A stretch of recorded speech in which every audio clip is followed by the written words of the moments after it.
ಓಂ ಶ್ರೀ ಗುರುಭ್ಯೋ ನಮಃ. ಓಂ ಶ್ರೀ ಗುರು ಬಸವಲಿಂಗಾಯ ನಮಃ. ಜನ್ಮಾದ್ಯಸ್ಯ ಯತೋನ್ಮಯಾದಿತರತಶ್ಚಾರ್ಥೇಷ್ವಭಿಜ್ಞಸ್ವರಾಟ್ ತೇನೇ ಬ್ರಹ್ಮ ಹೃದಯ ಆದಿಕವಯೇ ಮುಹ್ಯಂತೆ ಯತ್ಸೂರಯಃ ತೇಜೋ ವಾರಿಮೃತಾಂ ಯಥಾ ವಿನಿಮಯೋ ಯತ್ರ ತ್ರಿಸರ್ಗೋ ವೃಷಾ ಧಾಮ್ನಾ ಸ್ವೇನ ಸದಾ ನಿರಸ್ತಕುಹಕಂ ಸತ್ಯಂ ಪರಂ ಧೀಮಹಿ. ಆಯುರ್ನಶ್ಯತಿ ಪಶ್ಯತಾಂ ಪ್ರತಿದಿನಂ ಯಾತಿ ಕ್ಷಯಂ ಯೌವನಂ ಪ್ರತ್ಯಾಯಾಂತಿ ಗತಾಃ ಪುನರ್ನ ದಿವಸಾಃ ಕಾಲೋ ಜಗದ್ಭಕ್ಷಕಃ. ಲಕ್ಷ್ಮೀಸ್ತೋಯಚರಂಗಭಂಗಚಪಲಾ ವಿದ್ಯುಚ್ಚರಂ ಜೀವಿತಂ ತಸ್ಮಾನ್ ಮಾಂ ಶರಣಾಗತಂ ಕರುಣಯಾ ತ್ವಂ ರಕ್ಷ ರಕ್ಷಾಧುನಾ. ಅಜ್ಞಾನತಿಮಿರಾಂಧಸ್ಯ ಜ್ಞಾನಾಂಜನಶಲಾಕಯ ಚಕ್ಷುಃ ಉನ್ಮೀಲಿತಂ ಯೇನ ತಸ್ಮೈ ಶ್ರೀ ಗುರುವೇ ನಮಃ. ಆಕಾಶಾತ್ಪತಿತಂ ತೋಯಂ ಯಥಾ ಗಚ್ಚತಿ ಸಾಗರಂ ಸರ್ವದೇವ ನಮಸ್ಕಾರ ಸದ್ಗುರು ಕುಮಾರಂ ಪ್ರತಿ ಗಚ್ಚತಿ. ಪ್ರಾತಸ್ಮರಣೀಯರಾಗಿರುವ 12ನೇ ಶತಮಾನದ ಬಸವಾದಿ ಸರ್ವಶಿವಶರಣರನ್ನ ಎನ್ನ ಹೃದಯ ಮಂದಿರದಲ್ಲಿ ಸಂಸ್ಮರಿಸುತ್ತಾ, ಮಹಾನ್ ತಪಸ್ವಿ ಮಹಾನ್ ಶಿವಯೋಗಿಯಾಗಿರುವ ಮಹಾತ್ಮ ದುರ್ಗುಂಡೇಶ್ವರರ ಪಾವನ ಮೂರ್ತಿಯನ್ನ ಎನ್ನ ಹೃದಯ ಮಂದಿರದಲ್ಲಿ ಧ್ಯಾನಿಸಿ, ಜಗದ್ಗುರು ದುರ್ಗುಂಡೇಶ್ವರ ಸಿದ್ಧ ಸಂಸ್ಥಾನ ಮಹಾಮಠದ ಸಮಸ್ತ ಗುರು ಪರಂಪರೆಗೆ ನತಮಸ್ತಕನಾಗಿ, ಸಮಾಜದ ಸಂಜೀವಿನಿ ಸಮಾಜೋದ್ಧಾರಕರು ಆಗಿರುವ ಹಾನಗಲ್ಲ ಗುರುಕುಮಾರ ಮಹಾಶಿವಯೋಗಿಯವರನ್ನ ಎನ್ನ ಹೃದಯ ಮಂದಿರದಲ್ಲಿ ಧ್ಯಾನಿಸುತ್ತಾ, ತ್ರಿವಿಧ ದಾಸೋಹಿಗಳು ಸದಾಕಾಲ ನಿಮ್ಮೆಲ್ಲರಿಗೂ ದರ್ಶನಾಶೀರ್ವಾದಗಳನ್ನು ನೀಡುತ್ತಾ ಮಾರ್ಗದರ್ಶನವನ್ನ ಗೈತಾ ಇರ್ತಕ್ಕಂಥ ಪರಮ ಪೂಜ್ಯರಾಗಿರುವ ಅನ್ನ ಅರಿವು ಆಶ್ರಯದಾತರಾಗಿರುವ ಪರಮ ಪೂಜ್ಯ ಶ್ರೀಮನ್ ಮಹಾರಾಜ ನಿರಂಜನ ಜಗದ್ಗುರು ಡಾಕ್ಟರ್ ಪಂಚಮಶಿವಲಿಂಗೇಶ್ವರ ಮಹಾಸ್ವಾಮೀಜಿಯವರ ಗದಾವರೆಗಳಲ್ಲಿ ಅನಂತ ಭಕ್ತಿಯ ನಮನಗಳನ್ನು ಸಲ್ಲಿಸುತ್ತಾ, ಯಾವತ್ತು ಸದಾಕಾಲ ನಿಮ್ಮೆಲ್ಲರಿಗೂ ದರ್ಶನಾಶೀರ್ವಾದಗಳನ್ನು ಕರುಣಿಸ್ತಾ ನಮಗೆ ಸಕಾಲದಲ್ಲಿ ಮಾರ್ಗದರ್ಶನ ನೀಡ್ತಾ ಇರ್ತಕ್ಕಂಥ ಪರಮ ಪೂಜ್ಯರಾಗಿ ನಿಜಲಿಂಗೇಶ್ವರ ಮಹಾಸ್ವಾಮೀಜಿಯವರ ಗದಾವರೆಗಳಲ್ಲಿ ಅನಂತ ಭಕ್ತಿಯ ನಮನಗಳನ್ನು ಸಲ್ಲಿಸುತ್ತಾ, ಮಹಾದಾಸೋಹದ ನಿಮಿತ್ತವಾಗಿ ಹಮ್ಮಿಕೊಂಡಿರುವ ಪ್ರವಚನೋತ್ಸವದ ಕೇಂದ್ರ ಸ್ಥಾನವಾಗಿ ಅಲಂಕರಿಸಿರುವ ಮಹಾಮಾತೆ ಲೋಕಮಾತಾ ಅಖಂಡ ರಾಷ್ಟ್ರ ತಪಸ್ವಿನಿಯಾಗಿರುವ ದೇವಿ ಅಹಲ್ಯಾಬಾಯಿ ಹೋಳ್ಕರವರ ನಮನಗಳನ್ನು ಸಲ್ಲಿಸುತ್ತಾರೆ. ಈ ಒಂದು ಸುಂದರ ಕಾರ್ಯಕ್ರಮದ ಸಂಗೀತ ಸುಧೆಯನ್ನು ತಮ್ಮೆಲ್ಲರಿಗೂ ಉಣಬಡಿಸ್ತಾ ಇರ್ತಕ್ಕಂಥ ಸುರೇಶ್ ಚಂದ್ರಗಿರಿಯವರೇ, ಅವರಿಗೆ ತಬಲಾ ಸಾಧನ ನೀಡ್ತಾ ಇರ್ತಕ್ಕಂಥ ಭರತ್ ವಿಜೇಕರವರೇ, ಯಾವತ್ತು ದುರ್ಗುಂಡೇಶನ ಸೇವೆಯಲ್ಲಿ ತಲೆಯರಾಗಿರುವ ಬಾಳಮ್ಮ ತಾಯಿ ಕಲಾ ಬಳಗದ ಎಲ್ಲ ಶ್ರೇಣಿಯರೇ, ಜಗದ್ಗುರು ದುರ್ಗುಂಡೇಶ್ವರ ಸಿದ್ಧ ಸಂಸ್ಥಾನ ಮಹಾಮಠದ ಸಮಸ್ತ ಸದ್ಭಕ್ತರೇ, ಶರಣೆಯರೇ, ತಂದೆ ತಾಯಿಯರೇ, ಮಕ್ಕಳೇ, ತಮ್ಮೆಲ್ಲರಿಗೂ ಕೂಡ ಶರಣಾರ್ಥಿಗಳು.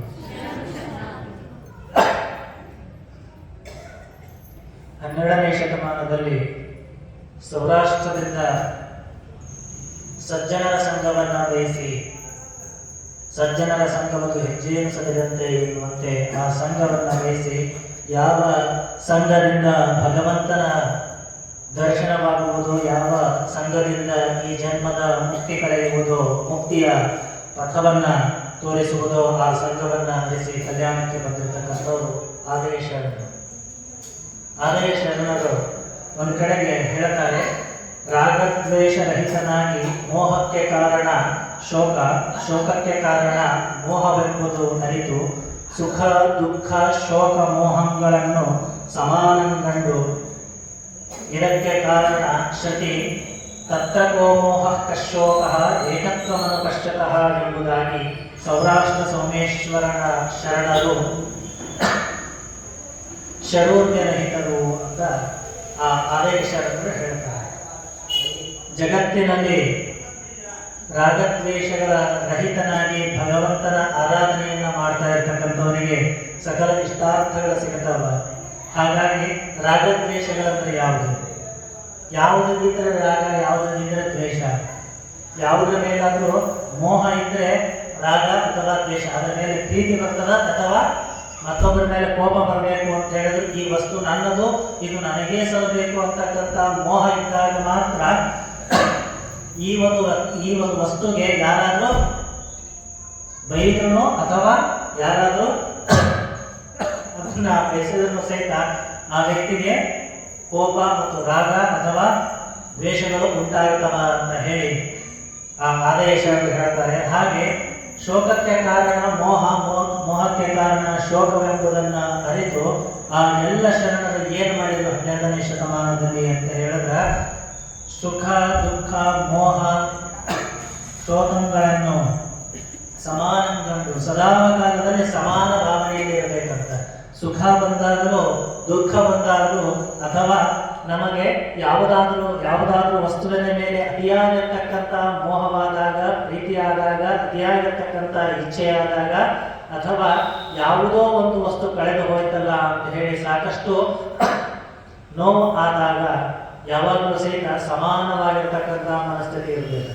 ಅದಕ್ಕೆ ಹೇಳ್ತಾರೆ, ಅಸ್ಥಿರಂ ಜೀವಿತಂ ಲೋಕೆ ಅಸ್ಥಿರಂ ಧನಯೌವನೆ ಅಸ್ಥಿರಂ ಪುತ್ರಧಾರಾತ್ಯಾಹ ಧರ್ಮ ಕೀರ್ತಿ ದ್ವಯಂ ಸ್ಥಿರಂ ಅಂತ ಹೇಳ್ತಾರೆ. ಜಗತ್ತಿನಲ್ಲಿ ಯಾವುದೂ ಸ್ಥಿರವಾಗಿಲ್ಲ. ಸ್ಥಿರವಾಗಿರ್ತಕ್ಕಂಥವೆಲ್ಲ ಹೇಳ್ತೀವಿ, ಇಲ್ಲಪ್ಪ ಮನಿ ಕಟ್ಟಾಕ 5 ವರ್ಷ ತಗೊಂಡಿದ್ರಿ, ಬಹಳ ಕಷ್ಟಪಟ್ಟು ಮನಿ ಕಟ್ಟಿದ್ರಿ, ಪರ್ಮನೆಂಟ್ ಅದಕ್ಕೋಸ್ಕರ ಬಹಳ ಕಷ್ಟಪಟ್ಟು 5 ವರ್ಷ ಕಷ್ಟಪಟ್ಟು ಹೈ ಕ್ವಾಲಿಟಿ ಎಲ್ಲ ಸಿಮೆಂಟಿಂದ ಹಿಡಿದು ಕಬ್ಬಿಣದಿಂದ ಹಿಡಿದು ಅದಕ್ಕೆ ಹಾಕ್ಸಿರ್ತಕ್ಕಂಥ ಎಲ್ಲ ಪೇಂಟಿಂದ ಹಿಡಿದು ಎಲ್ಲ ಖರ್ಚು ಐತಲ್ರಿ, ಫಸ್ಟ್ ಕ್ಲಾಸ್ ಕ್ವಾಲಿಟಿ ತಂದು ಕಟ್ಸಿದ್ರಪ್ಪ, ಭಾಳ ಪರ್ಮನೆಂಟ್ ಆಗಪ್ಪ ಇನ್ನ ಜೀವನದೊಳಗೆ ಅಂತೇಳಿ ಅಂತೀವಿ. ಎಷ್ಟು ದಿವಸ ಪರ್ಮನೆಂಟ್ ಆಗಿರ್ತೈತ್ರಿ ಅದು? ಹೌದಿಲ್ರಿ? ಯಾವುದಾದ್ರೂ ಸ್ಥಿರ ಅಂತೇಳಿ ನಾವೆಲ್ಲ ಇದು ಸ್ಥಿರವಾಗಿ ಇನ್ನ ನಾವು ಕಟ್ಟಿಸಿದ ಮೇಲೆ ಬಹಳ ಶಾಶ್ವತವಾಗಿ ಉಳಿತದ ಅಂತ ಅನ್ಕೊಳ್ತೀವಿ. ಶಾಶ್ವತವಾಗಿ ಯಾವುದು ಉಳಿಯೋದಿಲ್ಲ. ಅದನ್ನ ಹೇಳ್ತಾರೆ ಅಸ್ಥಿರಂ ಜೀವಿತಂ ಲೋಕೆ. ಜಗತ್ತಿನಲ್ಲಿ ನಾವು ಜೀವನವನ್ನ ನಡೆಸ್ತಾ ಇದ್ದೀವಿ, ನಾವೆಲ್ಲ ಚಿರಕಾಲ ಬದುಕ್ತೀವಿ ಅಂತ ಹೇಳಿದ್ರೆ ಯಾವತ್ತು ಹೋಗುತ್ತೋ ಇಲ್ಲೋ ಗೊತ್ತಿಲ್ಲ. ಅದಕ್ಕೆ ಹೇಳ್ತಾರೆ ಜಲದ ಬುದ್ಬುದವತ್ ಅಂತ ಹೇಳ್ತಾರೆ, ಜಲತರಂಗದ ಬುದ್ಬುದವತ್ ಜೀವನ ಅಂತ ಹೇಳ್ತಾರೆ. ಅಂತ ಹೇಳಿದ್ರೆ ಜಲತರಂಗಗಳಲ್ಲಿ ಗುಳ್ಳೆಗಳು ಹೇಗೆ ಹುಟ್ಟಿ ಹುಟ್ಟಿ ಹುಟ್ಟಿ ಹಾಗೆ ಯಾರಿಗೂ ಕಾಣದಂತೆ ಮಾಯವಾಗಿ ಹೋಗ್ತದಲ್ಲ, ಆ ರೀತಿಯಾಗಿ ಈ ಜೀವನನೂ ಕೂಡ ಎಲ್ಲರ ಮನುಷ್ಯರ ಜೀವನ, ಎಲ್ಲ ಸಕಲ 84 ಲಕ್ಷ ಜೀವರಾಶಿಗಳ ಜೀವನನೂ ಅಷ್ಟೇ, ಯಾವತ್ತ ಹೋಗ್ತತಿ ಅಂತ ಹೇಳ್ಬಿಟ್ಟು ಯಾರಿಗೂ ಗೊತ್ತಿಲ್ಲ. ನಮಗೇನಾರ ಗೊತ್ತಾಯ್ತು ಅಂತ ಹೇಳಿದ್ರೆ ಭಗವಂತನ ಕಣ್ಣಿಗೆ ಮನೆ ಹಚ್ಚು ಮಂದಿ ನಾವು. ಅದಕ್ಕೋಸ್ಕರ ಭಗವಂತ ಅದನ್ನೊಂದನ್ನ ಯಾವತ್ತ ಕರ್ಕೊಂಡು ಹೋಗ್ತಾರ ಅಂತೇಳಿ ಹೇಳ್ತಾರ ನೋಡ್ರಿ. ಇಲ್ಲೇ ಕೂತಿದ್ದಪ್ಪ ಮಾತಾಡ್ಕೊಂತ ಕೂತಿದ್ದ, ಏನ್ 5 ನಿಮಿಷ ಎದ್ದವ ಎದ್ದು ಹೋದಂಗ ಆತ್ಮ. ಹೌದಲ್ಲ?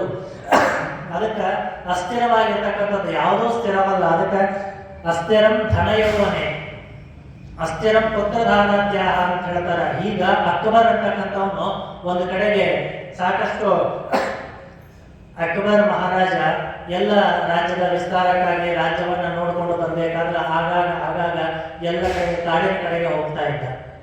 ಆ ಸಂದರ್ಭದಲ್ಲಿ ಹೋದಾಗ ಆ ವ್ಯಕ್ತಿಗೆ ನಮಾಜ್ ಮಾಡ್ತಕ್ಕಂಥದ್ದು ಬಹಳಷ್ಟು ಪ್ರೀತಿ. ಆ ಭಗವಂತನನ್ನ ಆರಾಧನೆ ಮಾಡಲಿಕ್ಕೆ ಒಂದು ಸಮಯವನ್ನು ನಿಗದಿ ಮಾಡಿಕೊಂಡು ಆ ಸಮಯದಲ್ಲಿ ಭಗವಂತನ ಆರಾಧನೆಯನ್ನು ಮಾಡಬೇಕು ಅಂತ ವಿಚಾರ ಮಾಡಿ ಭಗವಂತನನ್ನ ಆರಾಧಿಸಬೇಕು ಅಂತ ಹೇಳಿ ತನ್ನ ಸೇವಕರಿಗೆ ಹೇಳಿದ. ಸೇವಕರೆಲ್ಲ ಅವನಿಗೋಸ್ಕರ ತಂದಿರ್ತಕ್ಕಂಥ ಮ್ಯಾಟ್, ಏನು ಚಿತ್ರಾಸನ ಅಂತ ಹೇಳ್ತೀವಿ, ಆ ಚಿತ್ರಾಸನವನ್ನು ಹಾಸಿಕೊಟ್ರು. ಆ ಅಕ್ಬರ್ ಮಹಾರಾಜ ಇಲ್ಲಿ ಕುಳಿತುಕೊಂಡು ನಮಾಜ್ ಮಾಡ್ತಾನೆ. ಹಾಗಾಗಿ ನಾವೆಲ್ಲ ಸ್ವಲ್ಪ ದೂರ ಹೋಗೋಣ ಅಂತ ಎಲ್ಲ ಹೋದ್ರು. ಇದೇ ಸಂದರ್ಭದಲ್ಲಿ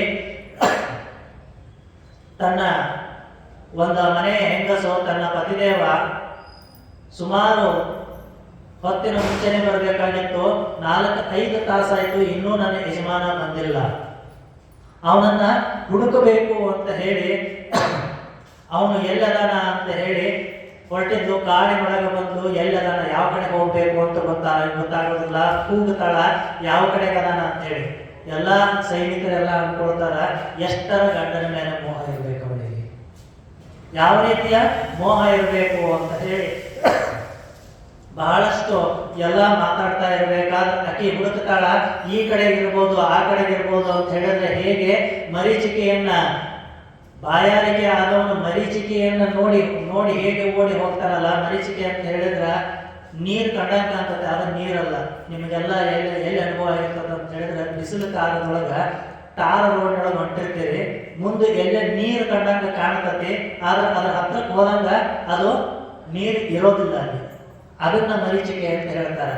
ಇದು ಬಹಳಷ್ಟು ಈ ಒಂದು ಮರಳುಗಾಡು ಪ್ರದೇಶದಲ್ಲಿ ಅಲ್ಲಿ ಈ ಒಂದು ಮರಳನ್ನ ಹತ್ತಿ ಇಳಿದ್ರೆ ಅಲ್ಲಿ ನೀರೈತಿ ಅಂತ ಅನಿಸ್ತದೆ. ಸಾಕಷ್ಟು ಒದ್ದಾಡಿ ಅಲ್ಲಿ ಹೋಗ್ತಿದ್ದಾಗ ಅಲ್ಲಿ ನೀರ ಇರೋದಿಲ್ಲ. ಈ ರೀತಿ ಮರೀಚಿಕೆಯಂತೆ ಅವಳ ಜೀವನವು ಆಗಿಬಿಡ್ತದ. ಆ ಕಡೆಗೆ ಯಾರೋ ಹೋದಂಗ ಆಗ್ತದ, ನನ್ನ ಯಜಮಾನ ಅಲ್ಲೇ ಇರಬೇಕು ಅಂತ ಆ ದಿಕ್ಕಿನಡೆಗೆ ಓಡೋದು, ಮತ್ತೆ ಸ್ವಲ್ಪ ಹಿಂತಿರುಗಿ ನೋಡಿ ಬೇರೆ ಕಡೆ ನೋಡ್ತದಾಗ ಆ ದಿಕ್ಕಿನೊಳಗೆ ನನ್ನ ಯಜಮಾನ ಅದನ್ನ ಅಂತ ಹೇಳಿ, ಹೀಗೆ ಯಜಮಾನನ ಮೇಲೆ ಅತಿಯಾದ ಪ್ರೀತಿಯಿಂದ ಅತಿಯಾದ ಮೋಹದಿಂದ ಓಡಿ ಹೊಂಟಿದ್ರು. ಹೀಗೆ ಹೋಗ್ತಾ ಇರ್ತಕ್ಕಂಥವ್ರು ಅಕ್ಬರ್ ಮಹಾರಾಜ ನಮಾಜ್ ಮಾಡ್ಕೊಂತ ಕೂತಾಗ ಅವಳಿಗೆ ಅರಿವಿಲ್ಲದೆ ಆ ಒಂದು ಅವನು ಕೂತಿದ್ನಲ್ಲ, ಆ ಚಿತ್ರಾಸನ ಇತ್ತಲ್ಲ, ಏನ್ ಮ್ಯಾಟ್ ಹಾಕೊಂಡು ಅವನು ನಮಾಜ್ ಮಾಡ್ಕೊತ ಕೂತಿದ್ನಲ್ಲ, ಅದನ್ನ ನನ್ನ ಗಂಡನನ್ನ ನೋಡ್ಬೇಕು, ಗಂಡನನ್ನ ಕಾಣಬೇಕು, ಗಂಡನನ್ನ ಹುಡುಕಬೇಕು ಅಂತಕ್ಕಂಥ ಅತಿಯಾದ ಮೋಹದಲ್ಲಿ ಅವನ ಚಾಪೆನ, ಆ ಮ್ಯಾಟನ್ನ, ಆ ಚಿತ್ರಾಸನವನ್ನ ತುಳಿದು ಗೊತ್ತಿಲ್ಲರ ಅರಿವಿಲ್ಲರ ಹೋಗಿಬಿಡ್ತಾಳ. ಪಕ್ಕದಲ್ಲಿ ಒಬ್ಬ ಮಹಾರಾಜ ಕುಂತಾನ ಅನ್ನೋದು ಗಮನಿಸಿದೆ. ಹೀಗೆ ಹೋಗಿ ಮುಂದೆ ಹೋಗ್ತಾಳ. ಮಹಾರಾಜನ ನಮಾಜ್ ಮುಗಿದ ತಕ್ಷಣ ಹೇಳ್ತಾನ, ಸೈನಿಕರನ್ನ ಹೇಳ್ತಾನ, ಈಗೊಬ್ಬಳು ಹೆಂಗಸ ಹೋದ್ಲು, ಆ ಹೆಂಗಸನ್ನ ಹಿಡ್ಕೊಂಡು ಬರ್ರಿ ಅಂತ ಹೇಳ್ತಾನೆ. ನಾನು ನಮಾಜ್ ಮಾಡಬೇಕಾದ್ರೆ ನಾನು ಹಾಸಿಕೊಂಡು ಕುಳಿತಿರ್ತಕ್ಕಂಥ ಮಹಾರಾಜರು ಹಾಸಿಕೊಂಡು ಕುಳಿತಿರ್ತಕ್ಕಂಥ ಆ ಮ್ಯಾಟನ್ನು ತುಳಿದು ಹೋಗ್ಯಾಳಲ್ಲ, ಆ ಚಿತ್ರಾಸನವನ್ನು ತುಳಿದು ಹೋಗ್ಯಾಳ, ಆಕೆ ಹಿಡ್ಕೊಂಡು ಬರ್ರಿ ಅಂತ ಹೇಳಂತ. ಆಯ್ತು ಅಂತ ಹೇಳಿ ಭಟರೆಲ್ಲ ಹಿಂದೆ ಆಕೆ ಹೋದ ದಿಕ್ಕಿನಲ್ಲಿ ಹೋಗಿ ಆಗೋ ಹೀಗೋ ಮಾಡಿ ಹಿಡ್ಕೊಂಡು ವಾಪಸ್ ಬಂದು ಕರ್ಕೊಂಡು ಬರ್ತಾರ. ಕರ್ಕೊಂಡು ಬಂದ ತಕ್ಷಣ ನಿನಗೇನು ಬುದ್ಧಿ ಇದ್ದಿಲ್ಲ, ಈ ಒಂದು ರಾಜ್ಯದ ಮಹಾರಾಜನಾಗಿರ್ತಕ್ಕಂಥ ರಾಜ ಅದು ಭಗವಂತನ ನಾಮಸ್ಮರಣೆಯನ್ನ ಮಾಡ್ತಾ ಇರಬೇಕಾದ್ರೆ ಅವನು ಕೂತಿರ್ತಕ್ಕಂಥ ಅವನ ಹತ್ರ ಹೋಗೋದೇ ಮಹಾ ಅಪರಾಧ. ಸಾಮಾನ್ಯವಾಗಿರ್ತಕ್ಕಂಥ ಸ್ತ್ರೀ ನೀನು ಅವನ ಹತ್ರ ಹೋಗೋದೇ ಮಹಾನ್ ಅಪರಾಧ. ಅಂತದ್ರಲ್ಲಿ ಅವನು ಹಾಸಿಕೊಂಡು ಭಗವಂತನ ನಾಮಸ್ಮರಣೆಯನ್ನ ಮಾಡ್ತಾ ಇರಬೇಕಾದ್ರೆ ಆ ನಾಮಸ್ಮರಣೆಯ ಸಂದರ್ಭದಲ್ಲಿ ಅವನು ಹಾಸಿರ್ತಕ್ಕಂಥ ಚಿತ್ರಾಸನವನ್ನ ತುಳಿದುಕೊಂಡು ಹೋಗಿದೆಯಲ್ಲ, ನಿನಗೆ ಎಷ್ಟು ಧೈರ್ಯ ಇರಬೇಕು, ನಿನಗೆ ಇಲ್ಲದ ಪನಿಷ್ಮೆಂಟ್ಗಳನ್ನು ಕೊಡ್ತೀನಿ ಅಂತ ಹೇಳಿ ಎಲ್ಲರೂ ಭಟರೆಲ್ಲ ಕರ್ಕೊಂಡು ಬಂದು ನಿಲ್ಲಿಸ್ತಾರೆ. ಹೌದಪ್ಪ ಮಹಾರಾಜ ಮಹಾಪ್ರಭುಗಳ, ನಾನು ನಿಮ್ಮದು ಚಿತ್ರಾಸನ ತುಳಿದೇವ್ರ ಕರೆ ಐತಿ, ಬಟ್ ನಿಮಗೆ ಹೆಂಗೆ ಗೊತ್ತಾದ್ರಿ ಅಂತ ಹೇಳಿದಾಗ, ಯಾರು ಹೇಳಿದ್ರು ನಿಮಗ ಅಂತ ಕೇಳಿದ್ರು. ನಾನ ನೋಡಿದಲ್ಲ ಅಂತ ಹೇಳಿದ. ಅವಾಗ ಅಕ್ಕಿ ಹೇಳ್ತಾಳ, ನಾನು ನನ್ನ ಗಂಡನನ್ನ ಅರಿಸಿ, ನನ್ನ ಪತಿದೇವರನ್ನ ಅರಿಸಿ, ಪತಿದೇವರು ಎಲ್ಲದಾನ ಅಂತೇಳಿ ಹುಡುಕೊಂಡು ಆ ನನ್ನ ಪತಿಯ ಮೋಹದಲ್ಲಿ ನಾನು ಎಲ್ಲಾ ಕಡೆ ಹುಡುಕೊಂಡು ಹೊರಟಿದ್ದೆ. ಆ ಸಂದರ್ಭದಲ್ಲಿ ಗೊತ್ತಾಗದೆ ನೀನು ಮಹಾರಾಜ ಅನ್ನೋದು ಗೊತ್ತಿಲ್ಲ, ನೀನು ಹಾಸಿರ್ತಕ್ಕಂಥದ್ದು ರಾಜ ಸಿಂಹಾಸನ, ರಾಜ ಚಿತ್ರಾಸನ ಅಂತೇಳಿ ಗೊತ್ತಿಲ್ಲ, ನೀನು ಒಬ್ಬ ದೊಡ್ಡ ವ್ಯಕ್ತಿ ಅಂತ ಗೊತ್ತಾಗಲಿಲ್ಲ. ಹಾಗಾಗಿ ನನ್ನ ಚಿತ್ತ ಎಲ್ಲ ಎಲ್ಲಿತ್ತು ಅಂತ ಹೇಳಿದ್ರೆ ನನ್ನ ಪತಿದೇವರ ಹತ್ರ ಇತ್ತು. ಹಾಗಾಗಿ ನಾನು ನನ್ನ ಪತಿದೇವರನ್ನ ಹುಡುಕೊಂಡು ಹೋದೆ.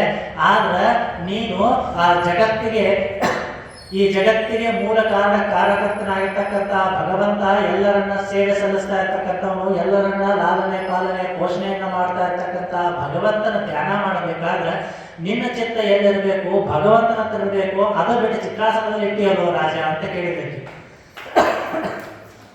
ಅಂದ್ರ ಮಹಾರಾಜ ನಮ್ಮ ಮೋಹಗಳು ಎಲ್ಲಿರ್ತಾವ ಅಂತ ಹೇಳಿದ್ರೆ ಮಹಾರಾಜನ ಮೋಹ ಇದ್ದಂಗೆ ಇರ್ತದೆ. ಭಗವಂತನ ಧ್ಯಾನ ಯಾವಾಗ ಮಾಡಬೇಕು, ಭಗವಂತನ ಸಂದರ್ಭದಲ್ಲಿ ಇರಬೇಕಾದ್ರ, ಭಗವಂತನ ಆಲಯದಲ್ಲಿ ಇರಬೇಕಾದ್ರ, ಶಿವನ ಸನ್ನಿಧಾನದಲ್ಲಿ ಇರಬೇಕಾದ್ರೆ ಭಗವಂತನ ಧ್ಯಾನ ಮಾಡಬೇಕೆ ಹೊರತು ನಾವೆಲ್ಲ ಹೊರಗೆ ಹೋಗಿ ಭಗವಂತನ ಮುಂದೆ ಕಣ್ಣು ಮುಚ್ಚಿ ನಾವೆಲ್ಲ ಭಗವಂತನ ಧ್ಯಾನ ಮಾಡ್ತಿರ್ತೀವಿ. ಯಪ್ಪ ನಿನ್ನೆರ ಹೋಗಿ ಬೆಳಗಾವ್ ಹೋಗಿ 500 ರೂಪಾಯಿ ಕೊಟ್ಟು ಚಪ್ಪಲಿ ತಂದಿನಪ್ಪ, ಅದು ಕಳುವಾಗ್ಯಾರವನ್ನು ನೋಡ್ಕೊಳ್ಳಪ್ಪ, ಯಾರು ವೈ ಮಾಡುದು ಅಂತೇಳಿ ಭಗವಂತನ ದರ್ಶನ ಮಾಡಬಾರದು. ಅದನ್ನ ಯಾವುದೋ ಮೋಹ ಎಲ್ಲಿರಬೇಕು, ಯಾವ ಸಂದರ್ಭದಲ್ಲಿ ಯಾರ ಆರಾಧನೆಯನ್ನ ಮಾಡ್ತಾ ಇರ್ತೀವೋ, ಯಾವ ಭಗವಂತನ ಆರಾಧನೆಯನ್ನ ಮಾಡ್ತಾ ಇರ್ತೀವಲ್ಲ ಅಲ್ಲಿ ಮೋಹ ಇರಬೇಕು. ಅದಕ್ಕ ಅಕ್ಕ ಮಹಾದೇವಿಯವರು ಒಂದು ಕಡೆಗೆ ಹೇಳ್ತಾರೆ, ಮೋಹವುಳ್ಳಲ್ಲಿ ಮುಚ್ಚುವಂತೆ ಮಾಡಯ್ಯ, ಮೋಹವುಳ್ಳಲ್ಲಿ ಕರುಳ ಕುಯ್ಯಯ್ಯ, ಮೋಹವುಳ್ಳಲ್ಲಿ ಬೆರಳವ ಕಡಿಯಯ್ಯ, ಚನ್ನಮಲ್ಲಿಕಾರ್ಜುನ ದೇವಯ್ಯ, ನೊಂದೆನೆಂದಳೆ ಮರತಕವ ಮಾಡಯ್ಯ ಅಂತ ಹೇಳ್ತಾರೆ. ನಾನು ನಿನ್ನ ಸ್ಮರಣೆಯನ್ನ ಮಾಡೋದನ್ನ ಬಿಟ್ಟು ಬೇರೆ ಯಾವುದಾದ್ರೂ ಒಂದಿಷ್ಟು ಋಣಾತನ ಕಾಷ್ಟಗಳಲ್ಲಿ ಯಾವುದೇ ಒಂದು ಸಣ್ಣ ಪುಟ್ಟ ವಸ್ತುಗಳು ನೋಡ್ರಿ, ಅಣು ಅಂತ ಹೇಳಿದ್ರೆ ಸಣ್ಣದಾಗಿರ್ತಕ್ಕಂಥ ಒಂದು ಪದಾರ್ಥ ಅಥವಾ ಚಿಕ್ಕದಾಗಿರ್ತಕ್ಕಂಥ ಒಂದು ತೃಣದ ಹುಲ್ಲು ಕಡ್ಡಿಯ ಮೇಲೆ, ಸಣ್ಣದಾಗಿರ್ತಕ್ಕಂಥ ಒಂದು ಕಟ್ಟಿಗೆಯ ಮೇಲೆ ನಾನು ಯಾವತ್ತಾದ್ರೂ ಮೋಹವನ್ನು ಹೊಂದಿದೆ ಅಂತ ಹೇಳಿದ್ರೆ ನಿನ್ನ ನಾಮಸ್ಮರಣೆಯಲ್ಲಿ ನಿನ್ನ ಮೋಹದಲ್ಲಿ ನಾನು ಯಾವತ್ತೂ ಇರಬೇಕು. ಅದನ್ನು ಬಿಟ್ಟು ಸಣ್ಣ ಒಂದು ವಸ್ತುವಿನ ಮೇಲೆ ಮೋಹವನ್ನು ಹೊಂದಿದೆ ಅಂತ ಹೇಳಿದ್ರೆ ಅದನ್ನ ದಯಮಾಡಿ ದಯಾಳುವಾಗಿರ್ತಕ್ಕಂಥವನು ನೀನು ಅದನ್ನ ಮುಚ್ಚುವಂತೆ ಮಾಡು. ಹಾಗಾಗಿಯೂ ಸಹಿತ ನಾನು ಆ ವಸ್ತುವಿನ ಮೇಲೆ ಇರ್ತಕ್ಕಂಥ ಮೋಹವನ್ನು ನಾನು ತೆಗೆದೊಗೆದೇ ಇದ್ರೆ ನೀನ್ ಏನ್ ಮಾಡು ಅಂತ ಹೇಳಿದ್ರ ನನ್ನ ಕರಳನ್ನ ಕಿತ್ತೊಗೆ. ಅಷ್ಟು ಆ ಮೋಹದಿಂದ ಅಕಸ್ಮಾತ್ ಅದರ ಮೇಲೆ ಇರ್ತಕ್ಕಂಥ ಮೋಹದಿಂದ ಅತಿಯಾಗಿ ಪ್ರೀತಿಯಿಂದ ನಾನು ಅದನ್ನ ಕೈಗೆ ಎತ್ತಿಕೊಂಡ್ರೆ ನನ್ನ ಬೆರಳುಗಳನ್ನ ಕಡೆದೊಗೆಯುವಂತೆ ಮಾಡಪ್ಪ. ಚನ್ನಮಲ್ಲಿಕಾರ್ಜುನ ದೇವಯ್ಯ ಕೇಳಯ್ಯ, ನಿನ್ನನ್ನ ಬಿಟ್ಟು ಆ ಒಂದು ನೀನೆಲ್ಲ ಎಂತ ಯಾವ ತರದ ಶಿಕ್ಷೆಯನ್ನು ಅನುಭವಿಸಿದ್ರು ನೊಂದೆ ಅಥವಾ ಬೆಂದೆ ನಿನಗೆ ಒಂದಿಷ್ಟು ಕೋಪದಿಂದ ನುಡಿದೆ ಅಂತ ಹೇಳಿದ್ರೆ ಆ ರೀತಿ ಆಗದಂತೆ ಮಾಡಯ್ಯ. ಸದಾವಕಾಲ ನಿನ್ನ ಮೋಹದಲ್ಲಿ ನಿನ್ನ ನಾಮಸ್ಮರಣೆಯಲ್ಲಿ ಇರಿಸು ಅಂತ ಹೇಳಿ ಆ ಚನ್ನಮಲ್ಲಿಕಾರ್ಜುನ ದೇವರನ್ನ ಅಕ್ಕ ಮಹಾದೇವಿಯವರು ಕೇಳ್ತಾರೆ. ಹೀಗೆ ಆದೇಶರರು ಹೇಳ್ತಾರ, ಸುಖ ದುಃಖ ಶೋಕ ಮೋಹಗಳನ್ನು ಸಮಾನಗೊಂಡು ಇದಕ್ಕೆ ಕಾರಣ ಶ್ರುತಿಯಲ್ಲಿ ಹೇಳ್ತಾರ ತತ್ರಕೋ ಮೋಹ ಶೋಕ ಅಂತ ಹೇಳಿದ್ರೆ ಈಶಾವಾಸ್ಯೋಪನಿಷತ್ತು ಅಂತ ಬರ್ತದೆ.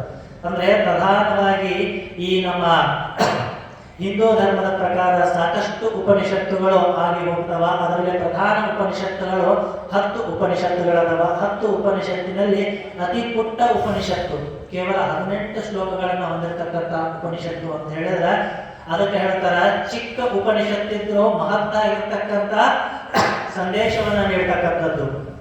ವ್ಯಕ್ತಿ ಕಿರಿಯದಾಗಿದ್ದಾನೆ ಅಂತ ಹೇಳಿದ್ರೆ ಆ ವ್ಯಕ್ತಿಯ ಕೀರ್ತಿ ಬಹಳ ದೊಡ್ಡದಾಗಿರ್ತದ. ಲಾಲ್ ಬಹದ್ದೂರ್ ಶಾಸ್ತ್ರಿ ಅಂತಕ್ಕಂಥವನು ಬಹಳ ಕಿರಿಯ ವ್ಯಕ್ತಿ, ಆದ್ರೆ ಅವನು ಮಾಡಿರ್ತಕ್ಕಂಥ ಸಾಧನೆ ಗಗನದ ಎತ್ತರಕ್ಕೆ ಹಾರಿ ಹೋಗ್ತದ. ಹಾಗೆ ಪುಟ್ಟ ಉಪನಿಷತ್ತು ಸಹಿತ ಸಾಕಷ್ಟು ತತ್ವಬೋಧೆಗಳನ್ನು ನೀಡ್ತಕ್ಕಂಥದ್ದು. ಇಲ್ಲಿ ಹೇಳ್ತದ ಈಶಾವಾಸ್ಯಮಿದಂ ಸರ್ವಂ ಅಂತಕ್ಕಂಥ ಈಶಾವಾಸ್ಯೋಪನಿಷತ್ತಿನಲ್ಲಿ ಯಸ್ಮಿನ್ ಸರ್ವಾಣಿ ಭೂತಾನಿ ಆತ್ಮೈವಾತ್ ಭೂತ್ ವಿಜಾನತಃ. ಯಾವ ಒಂದು ಕ್ರಿಯೆಯಲ್ಲಿ, ಯಾವ ಒಂದು ಪಂಚಭೂತಗಳಲ್ಲಿ ಯಾವ ಒಂದು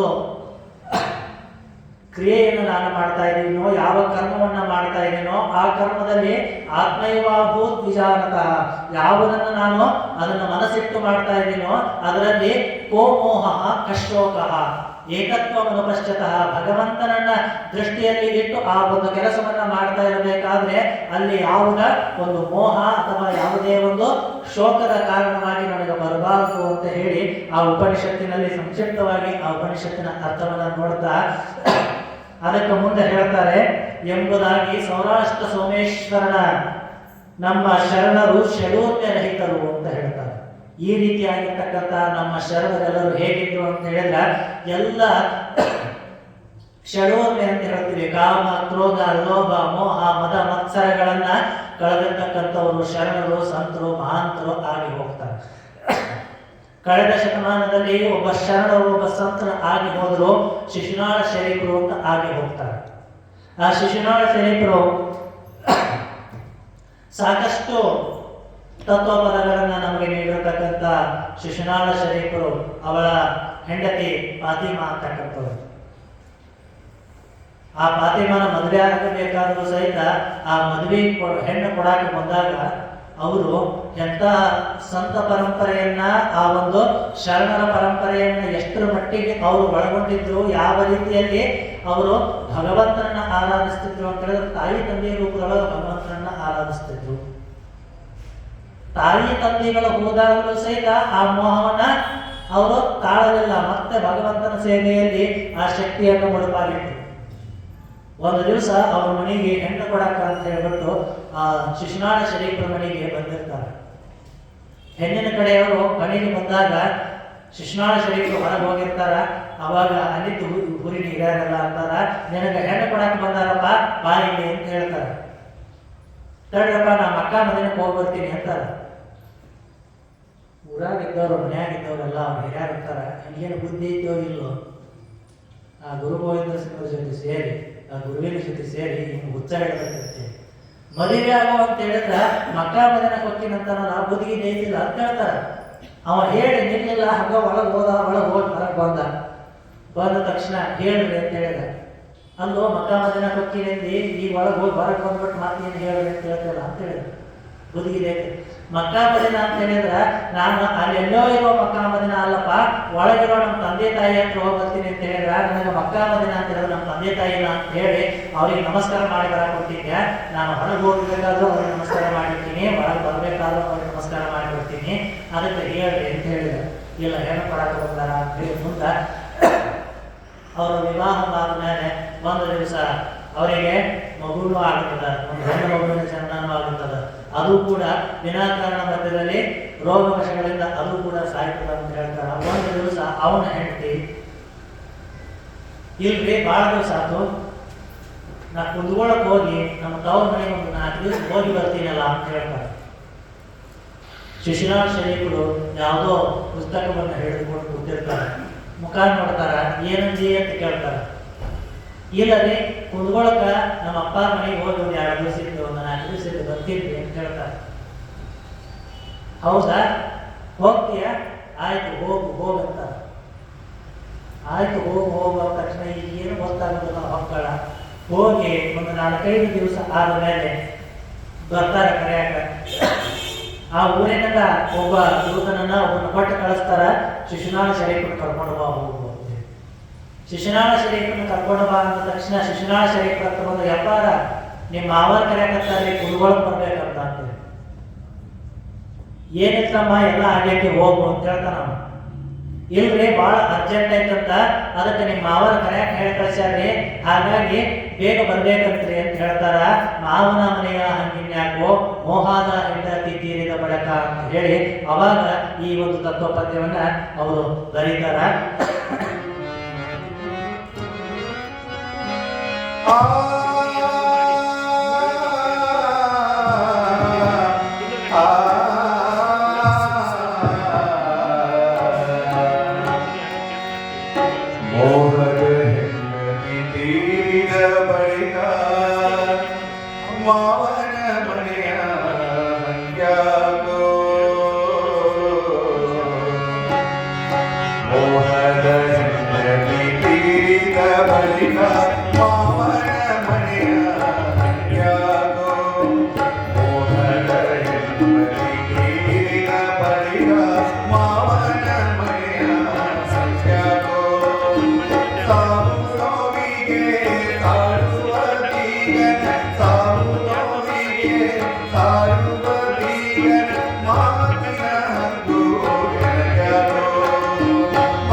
ಇರ್ತಕ್ಕಂಥ ಮೋಹ ಇಲ್ಲ.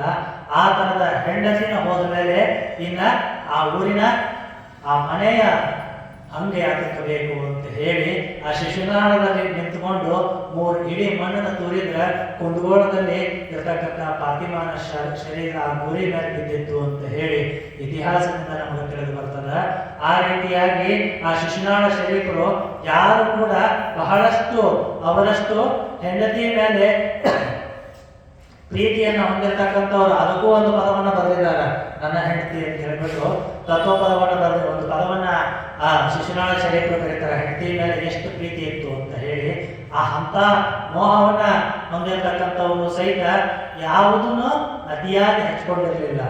ಅವರ ಮಗಳು ಹೋದಾಗ ದೇವರಂತೆ ಕಾಣಿಸ್ತಾ ಇರ್ತಕ್ಕಂಥ ತಂದೆ ತಾಯಿಗಳು ಹೋದಾಗಲೂ ಸಹಿತ ಎಲ್ಲವನ್ನ ತೊರೆದು ಮತ್ತೆ ಭಗವಂತನ ಹತ್ರ ಎಲ್ಲದಕ್ಕಿಂತ ಎಲ್ಲರ ಮೋಹಕ್ಕಿಂತ ತೂಕವನ್ನು ಜಾಸ್ತಿ ಮಾಡಿದ್ರೆ ಆ ಭಗವಂತನ ಆರಾಧನೆಯಲ್ಲಿ ಅವರು ಮೋಹವನ್ನ ಅತಿಯಾಗಿ ಇಟ್ಟಿದ್ರು ಅಂತ ಹೇಳಿ ಅವರ ಚರಿತ್ರೆಯಲ್ಲಿ ನಮಗೆ ತಿಳಿತದ.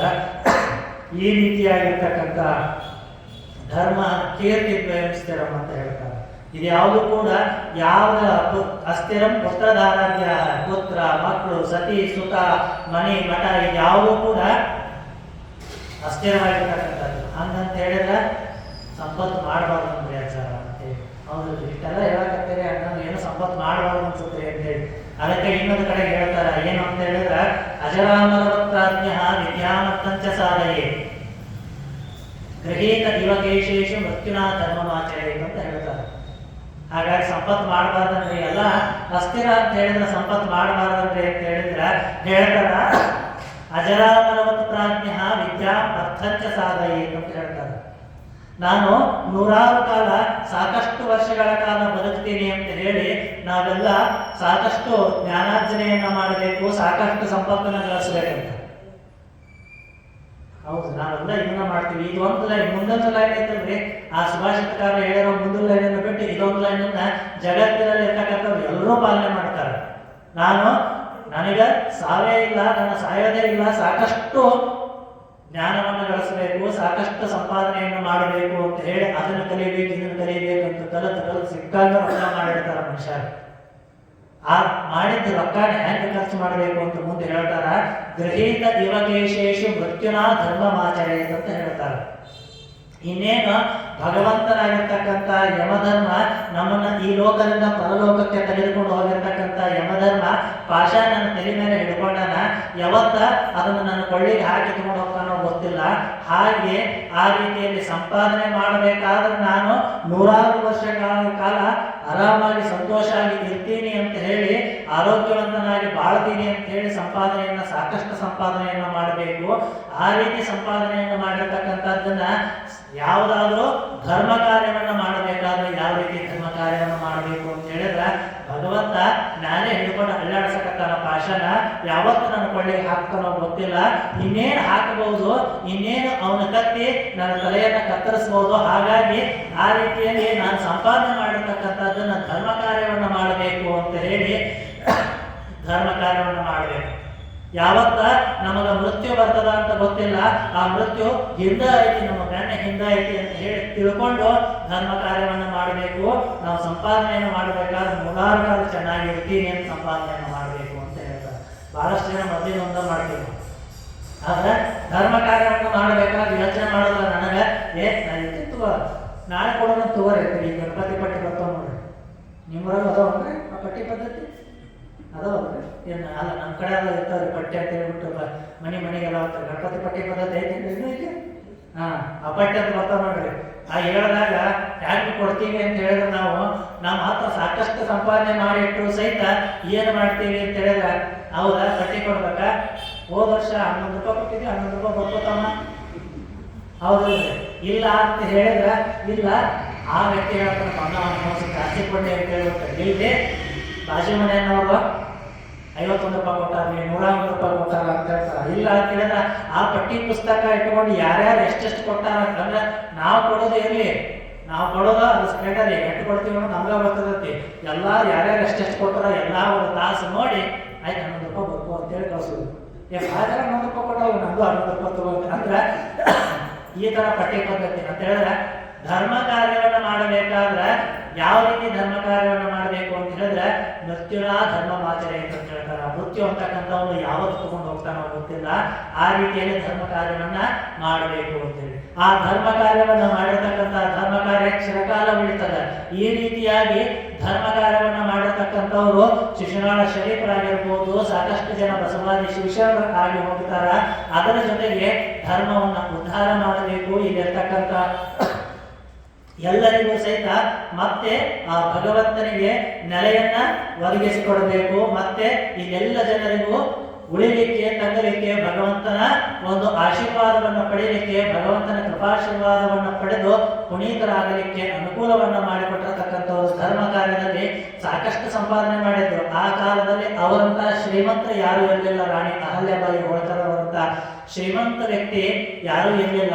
ಆ ರೀತಿ ಶ್ರೀಮಂತ ಸಾಮ್ರಾಜ್ಯವನ್ನ ಕಟ್ಟಿ ಅಂತ ದುಡ್ಡಿದ್ದರು ಅಂತ ಆಗ್ಬಿಟ್ಟು ಸಾಕಷ್ಟು ಜನರಿಗೆ ಧರ್ಮ ಕೀರ್ತಿ ಅಂತ ಹೇಳ್ತಾರೆ. ಅಸ್ಥಿರಂ ಧರ್ಮ ಕೀರ್ತಿ ದ್ವಯಂ ಸ್ಥಿರಂ ಅಂತ ಹೇಳ್ತಾರೆ. ಜಗತ್ತಿನಲ್ಲಿ ಎಲ್ಲವೂ ಸಹಿತ ಅಸ್ಥಿರವಾಗಿದ್ರೆ ನಾವು ಮಾಡಿರ್ತಕ್ಕಂಥ ಧರ್ಮ, ನಾವು ಸಂಪಾದಿಸಿರ್ತಕ್ಕಂಥ ಕೀರ್ತಿ ಅಂತಕ್ಕಂಥದ್ದು ಏನಿದೆ ಅದು ಎರಡು ಮಾತ್ರ ಚಿರಕಾಲ ಉಳಿತಕ್ಕಂಥದ್ದು. ರಾಣಿ ಅಹಲ್ಯಾಬಾಯಿ ಹೋಳ್ಕರ್ ಅವರು 300 ವರ್ಷಗಳ ಹಿಂದೆ ಮಾಡಿರ್ತಕ್ಕಂಥ ಧರ್ಮ ಸೇವೆ, ಅವರು ಮಾಡಿರ್ತಕ್ಕಂಥ ಕೀರ್ತಿ ಪತಾಕೆ ಇವತ್ತಿಗೂ ಸಹಿತ ಜೀವಂತವಾಗಿದೆ ಅಂತ ಹೇಳಿದ್ರೆ ಅದೊಂದೇ ಆ ಸೂರ್ಯ ಚಂದ್ರಾರ್ಕವಾಗಿ ಇರ್ತಕ್ಕಂಥದ್ದು. ಸೂರ್ಯಚಂದ್ರರು ಯಾವತ್ತಿನೂ ಇರ್ತಾರಲ್ಲ, ಅಲ್ಲಿವರೆಗೂ ಸಹಿತ ಇರ್ತಕ್ಕಂಥದ್ದು ಯಾವುದು ಅಂತ ಹೇಳಿದ್ರೆ ಧರ್ಮ ಮತ್ತು ಕೀರ್ತಿ. ಈ ರೀತಿಯಾಗಿ ಧರ್ಮ ಸೇವೆಯಲ್ಲಿ ಅವರು ತಲ್ಲೀಡರಾಗಿರಬೇಕಾದ್ರೆ ಅವರು ಎಷ್ಟು ಜ್ಯೋತಿರ್ಲಿಂಗ ಆಗಿದ್ದೀರಿ, ಎಷ್ಟು ಆಗಿದ್ದಾರೆ ಸರ್? ನೀವು ಹೇಳ್ಕೊಂಡು ಬಂದ್ರಿ, ನಾವು ಕೇಳ್ಕೊಂಡು ಬಂದ್ವಿ, ಮುಗಿದು ಬಿಡಿ ಸರ್. ಜ್ಯೋತಿರ್ಲಿಂಗ ಮುಗಿದೋರು ಇರ್ತೀವಿ ಅಂದ್ರೆ ಅವ್ ಹಂಗ ಹೇಳ್ಕೊಳ್ತಾರೆ. ಬರೀ ಜ್ಯೋತಿರ್ಲಿಂಗ ಅಷ್ಟೇ ಅಲ್ಲ, ಸಾಕಷ್ಟು. ಯಾಕಂತ ಹೇಳಿದ್ರೆ ಇನ್ನೂ ಭಾಳ ದಿನ ಉಳಿದ್ರೆ, 2 ದಿನ ಉಳಿತೇನೆ, ಇನ್ನೊಂದು 5-6 ದಿನ ಉಳಿತೀವಿ, ಒಂದು ವಾರ ಉಳಿತು. ಹಂಗಾಗಿ ಒಂದು ವಾರದಾಗ ನಾವು ಬಹಳಷ್ಟು ಕವರ್ ಮಾಡಬೇಕು. ಅಂದ್ರೆ ಅವರ ಬಗ್ಗೆ ತಿಳ್ಕೊಳ್ತಕ್ಕಂಥದ್ದು ನಾವು ಒಂದು ತಿಂಗಳು ಹೇಳಿಕೆಲ್ಲ ಭಾಳ ಕಡಿಮೆನಲ್ಲಿ. ಯಾಕಂದ್ರೆ ಅವ್ರು ಒಂದೊಂದು ಕ್ಷೇತ್ರದ ಬಗ್ಗೆ ಮಾಡಬೇಕಾದ್ರೆ ಆ ಕ್ಷೇತ್ರದ ಮಹತ್ವವನ್ನು ತಿಳಿದುಕೊಂಡು ಆ ಕ್ಷೇತ್ರದಲ್ಲಿ ಯಾರ್ಯಾರು ಪುನೀತರು ಪುಣ್ಯಾತ್ಮರ ಆಗಿ ಹೋಗಿದ್ದಾರೆ ಅವ್ರನ್ನ ತಿಳಿದುಕೊಂಡು ಆ ಒಂದು ಕ್ಷೇತ್ರಕ್ಕೆ ಯಾಕೆ ಎಲ್ಲ ಜನರು ಜಾಸ್ತಿ ಜನರು ಬರ್ತಾ ಇದ್ದಾರ, ಅವರಿಗೆ ಯಾವ ಥರದ ಅನುಕೂಲಗಳು ಬೇಕು ಅಂತೇಳಿ ಸಾಕಷ್ಟು ಆ ಸೇವೆಯನ್ನ ರಾಣಿ ಅಹಲ್ಯಾಬಾಯಿ ಹೋಳ್ಕರ್ ಅವರು ಮಾಡಿದ್ರು. ನಾವು ಜ್ಯೋತಿರ್ಲಿಂಗಗಳ ಸ್ಥಾನವನ್ನು ಯಾಕೆ ತಿಳ್ಕೊಳ್ತೀವಿ? ಈ ಒಂದು ಸಂದರ್ಭದಲ್ಲಿ ನಾವು ತಿಳ್ಕೊಳ್ಳಿಲ್ಲ ಅಂತ ಹೇಳಿದ್ರೆ ಮುಂದೆ ನಾವು ಅದನ್ನು ತಿಳ್ಕೊಳ್ಳೋದೇ ಇಲ್ಲ. ಯಾಕಂತೇಳಿದ್ರೆ ಇದ ಒಂದು ಸುಸಂದರ್ಭ. ಆ ರೀತಿಯಾಗಿ ಮುಂದಿನದಾಗಿರ್ತಕ್ಕಂಥದ್ದು ತ್ರಂಬಕಂ ಗೌತಮಿ ತಟೆ ಅಂತ ಹೇಳ್ತಾರೆ. ಇಲ್ಲಿ 9 ಆದರೂ ಇದು 10ನೇದು. ತ್ರಂಬಕಂ ಗೌತಮಿ ತಟೆ ಅಂತ ಹೇಳ್ತಾರೆ. ಇದು ಸುಮಾರು ನಾಸಿಕ್ನಿಂದ 30 ಮೈಲಿ ದೂರದಲ್ಲಿರ್ತಕ್ಕಂಥ ಸಹ್ಯಾದ್ರಿ ಪರ್ವತ ಶ್ರೇಣಿಯಲ್ಲಿ ಬರ್ತಕ್ಕಂಥ ಬ್ರಹ್ಮಗಿರಿ ಅಂತಕ್ಕಂಥ ಒಂದು ಪಟ್ಟಣದ, ಬ್ರಹ್ಮಗಿರಿ ಅಂತಕ್ಕಂಥ ಗಿರಿಯ ಪರ್ವತ ಶ್ರೇಣಿಯ, ಸಹ್ಯಾದ್ರಿ ಪರ್ವತ ಶ್ರೇಣಿಯ ತ್ರಂಬಕ ಅಂತಕ್ಕಂಥ ಪಟ್ಟಣದಲ್ಲಿರ್ತಕ್ಕಂಥ ಆ ತ್ರಂಬಕೇಶ್ವರ ದೇವಾಲಯ ಆ ನಾಸಿಕ್ನಿಂದ ಬಹಳ ಹತ್ತಿರದಲ್ಲಿರ್ತಕ್ಕಂಥದ್ದು. ಇದನ್ನ ಪಶ್ಚಿಮ ಕಾಶಿ ಅಂತ ಕರೀತಾರೆ. ದಕ್ಷಿಣ ಕಾಶಿ, ಪಶ್ಚಿಮ ಕಾಶಿ, ಹಾಗೆ ಪೂರ್ವದಲ್ಲಿರ್ತಕ್ಕಂಥದ್ದು ಕಾಶಿನಗರ. ಹೀಗೆ ಕಾಶಿಯಲ್ಲಿರ್ತಕ್ಕಂಥ ಯಾವ ಪುಣ್ಯ ಸ್ಥಳವನ್ನ ಕಾಶಿ ಅಂತ ಹೇಳಿ ನಾವು ಸಾಕಷ್ಟು ಆರಾಧನೆಯನ್ನ ಮಾಡ್ತೀವೋ, ಇಲ್ಲಿಗೆ ಹೋಗಿ ಬಂದರೂ ಸಹಿತ ಅದೇ ಪುಣ್ಯ ಲಭಿಸ್ತದ ಅಂತ ಹೇಳಿ ಪುರಾಣಗಳ ಪ್ರತೀತಿ ಸಾಕಷ್ಟು ಜನರ ಇಲ್ಲಿ. ಯಾಕಂದ್ರೆ ಪುಣ್ಯಾತ್ಮರು ಸಾಕಷ್ಟು ಜನ ಪುರುಷೋತ್ತಮಾದಿಗಳು ಇಲ್ಲಿ ಬಂದು ನೆಲೆಸಿ ಆಗ ಹೋಗಿದ್ದಾರೆ. ಹಾಗಾಗಿ ಇದನ್ನ ಪಶ್ಚಿಮ ಕಾಶಿ ಅಂತಲೂ ಸಹಿತ ಕರೀತಾರೆ. ಇಲ್ಲಿ ಗೋದಾವರಿಯ ತಟದಲ್ಲಿ ತ್ರಂಬಕೇಶ್ವರ ದೇವಾಲಯ. ಆ ಗೋದಾವರಿ ನದಿಯನ್ನ 7 ಸಪ್ತ ಜಾಹ್ನವಿಗಳಲ್ಲಿ ಒಂದಾಗಿ ಗಂಗೆ ಚ ಯಮುನೆ ಚೈವ ಗೋದಾವರಿ ಸರಸ್ವತಿ ಅಂತ ಹೇಳ್ತೀವಿ. ಅಂತ ಹೇಳಿದ್ರೆ ಈ ಜಗತ್ತಿನಲ್ಲಿ ಎಲ್ಲರಿಗೂ ಪ್ರಾಣದಾಯಕವಾಗಿರ್ತಕ್ಕಂಥದ್ದು ಸಪ್ತ ಜಾಹ್ನವಿಗಳು.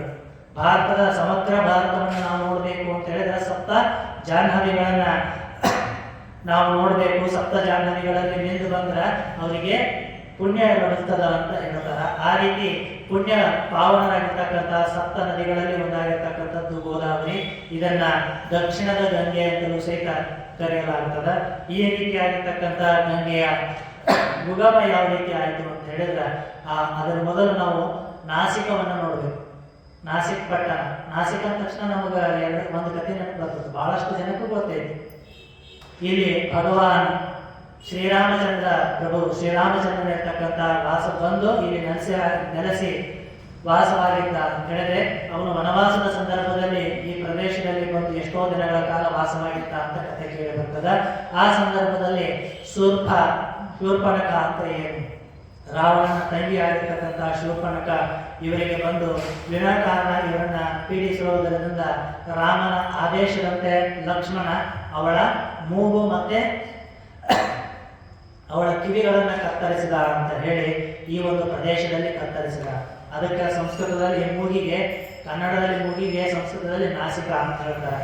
ಆ ಮೂಗನ್ನು ಕತ್ತರಿಸಿರ್ತಕ್ಕಂತಹ ಪ್ರದೇಶವನ್ನ ನಾಸಿಕ್ ಅಂತ ಕರೆದರು ಅಂತ ಹೇಳಿ ಪುರಾಣದಿಂದ ಹೇಳ್ತಾರ. ಇನ್ನೊಂದು ಕಥೆ ಬರ್ತದ, ಏನು ಅಂತ ಹೇಳಿದ್ರೆ, ಈ ಪ್ರದೇಶ ಸುಮಾರು ಆ ಸಹ್ಯಾದ್ರಿ ಪರ್ವತ ಶ್ರೇಣಿಯ 9 ಶಿಖರಗಳಿಂದ 9 ಶಿಖೆಗಳಿಂದ ಕೂಡಿರುವುದರಿಂದ ಈ ಪ್ರದೇಶವನ್ನ ನವಶಿಖ ಅಂತ ಕರೀತಾ ಇದ್ರು. ಆ ಸಹ್ಯಾದ್ರಿ ಪರ್ವತದ 9 ಶಿಖರಗಳು ಇಲ್ಲಿ ಇರೋದ್ರಿಂದ ಇದನ್ನ ನವಶಿಖ ಅಂತ ಕರೀತಾ ಇದ್ರು. ಈ ನವಶಿಖ ಅಂತ ಕರೀತಾ ಬರೋದು ಅಪಭ್ರಂಶ ರೂಪವಾಗಿ ಮುಂದೆ ನಾಸಿಕ್ ಅಂತ ಕರೆದ್ರು ಅಂತ ಹೇಳ್ತಾರೆ. ಇದು ಋಷಿ ಭೂಮಿಗಳಿಗೆ ತಪೋಭೂಮಿಯಾಗಿ, ಸಿದ್ಧ ಸಾಧಕರಿಗೆ ಯೋಗ ಭೂಮಿಯಾಗಿ, ಸಮಸ್ತ ಮನುಕುಲಕ್ಕೆ ಮೋಕ್ಷ ಭೂಮಿಯಾಗಿರ್ತಕ್ಕಂಥದ್ದು. ಸಾಕಷ್ಟು ಜನ ಇಲ್ಲಿ ಸಿದ್ಧ ಪುರುಷರು, ಸಿದ್ಧ ಸಾಧಕರು ಸಾಕಷ್ಟು ಜನ ಇಲ್ಲಿ ಆಗಿ ಹೋಗ್ತಾರ. ಗೋದಾವರಿಯ ನದಿ ತಟ ಬಂತು ಅಂತ ಹೇಳಿದ್ರೆ, ಗೋದಾವರಿ ನದಿ ಅಂತ ಹೇಳಿದ್ರೆ ಸಾಕಷ್ಟು ಜನ ಸಾಕಷ್ಟು ರೀತಿಯಾಗಿರ್ತಕ್ಕಂಥ ಯೋಗ ಸಾಧನೆಯನ್ನ ಮಾಡಿ ಸಾಕಷ್ಟು ಭಗವಂತನನ್ನ ಆರಾಧನೆ ಮಾಡಿರ್ತಕ್ಕಂಥದ್ದು. ಗೌತಮಾದಿ ಮಹರ್ಷಿಗಳು ಈ ಒಂದು ಕ್ಷೇತ್ರದಲ್ಲಿ ತಪಸ್ಸನ್ನ ಮಾಡಿರ್ತಕ್ಕಂಥದ್ದು. ಆದ್ರಿಂದ ತಪೋಭೂಮಿಯಾಗಿ ಋಷಿಮುನಿಗಳಿಗೆ, ಯೋಗ ಭೂಮಿಯಾಗಿ ಸಿದ್ಧ ಸಾಧಕರಿಗೆ ಮತ್ತು ಸಮಸ್ತ ಮನುಕುಲಕ್ಕೆ, ಈ ಎಲ್ಲ ಕಲಿಯುಗಕ್ಕೆ ಮೋಕ್ಷ ಭೂಮಿಯಾಗಿರ್ತಕ್ಕಂಥದ್ದು ಈ ತ್ರ್ಯಂಬಕೇಶ್ವರ. ಇದನ್ನ ತ್ರಿಕಂಟಕ ಅಂತಲೂ ಕೂಡ ಕರೀತಾರೆ. ತ್ರಿಕಂಟಕ ಅಂತ ಯಾಕೆ ಹೇಳ್ತಾರೆ ಅಂತ ಹೇಳಿದ್ರೆ, ಋಷಿಮುನಿಗಳು ಯಜ್ಞ ಯಾಗಾದಿಗಳನ್ನ ಮಾಡ್ತಾ ಇರತಕ್ಕಂಥ ಸಂದರ್ಭದಲ್ಲಿ 3 ಜನರು ಇವರನ್ನ ಪೀಡಿಸಲಿಕ್ಕೆ ಶುರು ಮಾಡ್ತಾರ.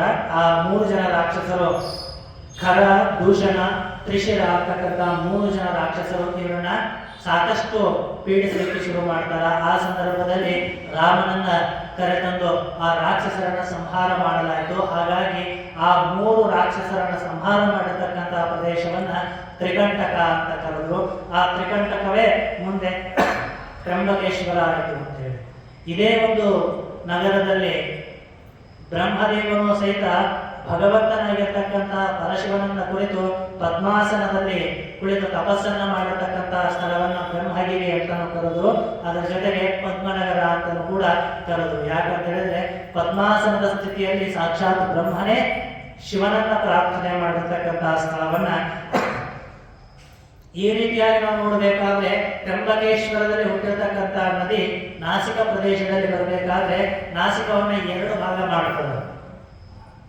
ನಾಸಿಕದ ಒಂದು ಭಾಗ, ಆ ಗೋದಾವರಿಯ ಒಂದು ಭಾಗವನ್ನ ನಾಸಿಕ್ ಪ್ರದೇಶ ಅಂತ ಕರೆದ್ರೆ, ಇನ್ನೊಂದು ಭಾಗವನ್ನ ಪಂಚವಟಿ ಅಂತ ಕರೀತಾರೆ.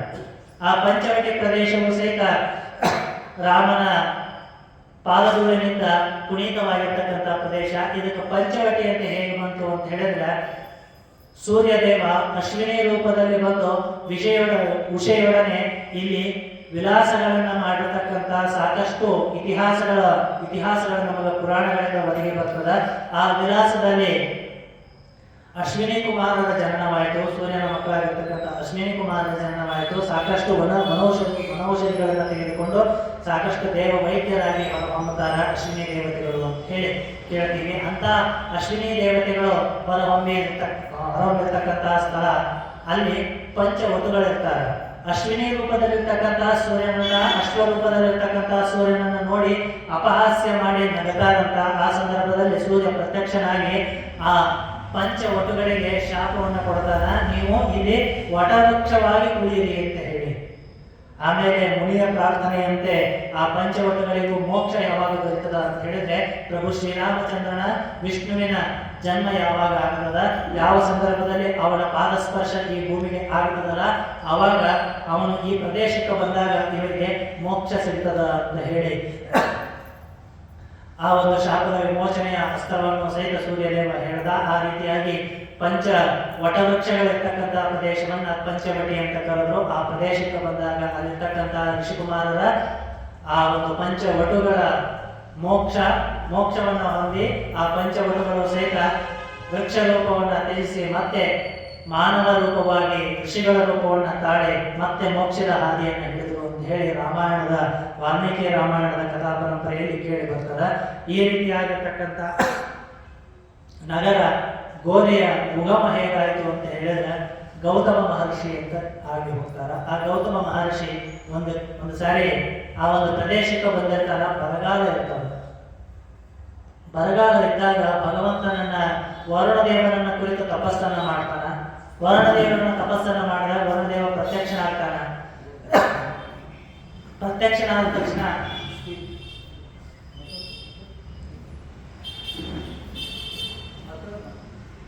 ಪ್ರತ್ಯಕ್ಷನಾದ ತಕ್ಷಣ ಹೇಳ್ತಾನೆ ಏನು ಬೇಕು ಅಂತ ಕೇಳಿದಾಗ, ಇಲ್ಲ, ಈ ಒಂದು ಜನರಿಗೆ ಒಳ್ಳೆತನ ಮಾಡೋದಕ್ಕೋಸ್ಕರ ನಾನು ನಿಮ್ಮೆಲ್ಲರಿಗೂ ಸಹಿತ ನಿನ್ನನ್ನು ಆಹ್ವಾನ ಮಾಡಿದ್ದೀನಿ, ನಿನ್ನ ತಪಸ್ಸನ್ನು ಮಾಡಿದ್ದೀನಿ. ನೀನಿಲ್ಲಿ ವರ್ಷಧಾರೆಯನ್ನು ಸುರಿಸಿ ಈ ಎಲ್ಲ ಲೋಕಕ್ಕೆ ಈ ಒಂದು ನಾಡಿಗೆ ಸಮೃದ್ಧಿಯನ್ನು ಕೊಡಬೇಕು ಅಂತ ಕೇಳಿದಾಗ ಆ ಒಂದು ವರುಣದೇವ ಹೇಳ್ತಾನ, ಭಗವಂತನ ಪರಶಿವನ ಅಪ್ಪನೆ ಇಲ್ಲದೆ ನಾನು ಎಲ್ಲಿಯೂ ಸಹಿತ ವರ್ಷಧಾರೆಯನ್ನು ಸುರಿಸಲು ಆಗುವುದಿಲ್ಲ, ನೀನು ಭಗವಂತನನ್ನು ಕೇಳಬೇಕು ಅಂತ ಹೇಳ್ತಾನ. ನಾನು ಭಗವಂತನ ತಪಸ್ಸನ್ನು ಮಾಡಬೇಕು ಅಂತ ಹೇಳಿದ್ರೆ ಸಾಕಷ್ಟು ವರ್ಷಗಳ ಕಾಲ ಬೇಕಾಗ್ತದ. ಹಾಗಾಗಿ ಬೇಡ ಅಂತೇಳಿ ಬಹಳಷ್ಟು ಪ್ರಾರ್ಥನೆಯನ್ನು ಮಾಡಿದ್ರು ಸಹಿತ ಅವನು ಕೇಳೋದಿಲ್ಲ. ಹಾಗಾಗಿ ಆಯ್ತು, ನಿನಗೋಸ್ಕರ ನಾನು ಒಂದು ವರವನ್ನು ಕೊಡ್ತೀನಿ, ನೀನು ಬಹಳ ಕಷ್ಟಪಟ್ಟು ತಪಸ್ಸನ್ನು ಮಾಡಿದ್ಯಾ, ಹಾಗಾಗಿ ಒಂದು ವರ ಕೊಡ್ತೀನಿ. ಮಳೆ ಸಂದರ್ಭದಲ್ಲಿ ಒಂದು ಹೊಂಡವನ್ನು ತೋಡು, ಆ ಹೊಂಡದಲ್ಲಿ ನಾನು ನೀರಾಗಿ ಉಳಿತೀನಿ, ಸದಾಕಾಲ ಅಲ್ಲಿ ಉಳಿಯುವಂತೆ ಪ್ರಾರ್ಥನೆ ಮಾಡ್ತೀನಿ, ಅಲ್ಲೇ ಉಳ್ಕೊಳ್ತೀನಿ ಅಂತ ಹೇಳಿ ಆ ವರುಣದೇವನಿಗೆ ಹೇಳ್ತಾನ. ಆ ರೀತಿ ಆ ಹೊಂಡವನ್ನು ತೋಡ್ತಾರ.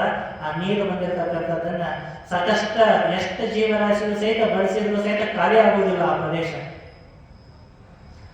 ಆ ರೀತಿ ಆ ಪ್ರದೇಶ ಖಾಲಿ ಆಗದೆ ಇರೋದನ್ನ ನೋಡಿ ಸಾಕಷ್ಟು ಜನರು ಆ ಒಂದು ಪ್ರದೇಶಕ್ಕೆ ಬಂದು ಎಷ್ಟು ಜನಕ್ಕೆ ಹೊಲಗಳಿಗೆ ನೀರು ತಗೊಂಡ್ರು, ಮನೆಗಳಿಗೆ ನೀರು ತಗೊಂಡು, ದನಗರುಗಳು ಯಾವುದೂ ಸಹಿತ ಎಲ್ಲ ಸುಖ ಸಂತೋಷದಿಂದ ಸಮೃದ್ಧಿಯಾಗಿರ್ಬೇಕಾದ್ರೆ ಎಲ್ಲ ಋಷಿಮುನಿಗಳಿಗೆ ಮಾತ್ಸರ್ಯ ಉಂಟಾಗುತ್ತೆ, ಅಸೂಯೆ ಉಂಟಾಗುತ್ತೆ.